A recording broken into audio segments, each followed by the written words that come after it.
ಮಂತ್ರಿಗಳು ಕೂಡ ಬರ್ತಾಯಿದ್ರು ಆ ಇಲಾಖೆಗೆ ಸಂಬಂಧಪಟ್ಟಂಥ ಯೋಜನೆಗಳನ್ನು ವಿವರಿಸಲಿಕ್ಕೋಸ್ಕರ. ನಾನು ಭೂ ಸಾರಿಗೆ ಸಚಿವರನ್ನು ಭೇಟಿ ಮಾಡ್ತಾ ಇದ್ದೀನಿ. ಆಮೇಲೆ ಪ್ರೈಮ್ ಮಿನಿಸ್ಟರನ್ನ ಭೇಟಿ ಮಾಡ್ತಕ್ಕಂಥದ್ದು ಮಾಡ್ತಾಯಿದ್ದೀನಿ. ಆಮೇಲೆ ಹೋಮ್ ಮಿನಿಸ್ಟರ್ನ ಭೇಟಿ ಮಾಡ್ತಕ್ಕಂಥದ್ದು ಮಾಡ್ತೀವಿ.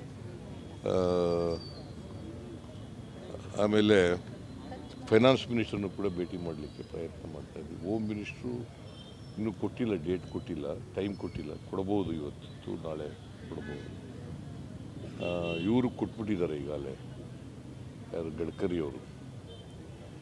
ಆಮೇಲೆ ರೈಲ್ವೆ ಮಂತ್ರಿನೂ ಕೂಡ ಭೇಟಿ ಮಾಡಬೇಕು ಅಂತ ಇದ್ದೀನಿ. ಆಮೇಲೆ ನೀರಾವರಿ ಮಂತ್ರಿನೂ ಭೇಟಿ ಮಾಡಬೇಕು ಅಂತ ಇದ್ದೀನಿ. ಪ್ರಧಾನಿಗಳು 29 8 ಗಂಟೆಗೆ ಟೈಮ್ ಕೊಟ್ಟಿದ್ದಾರೆ. 29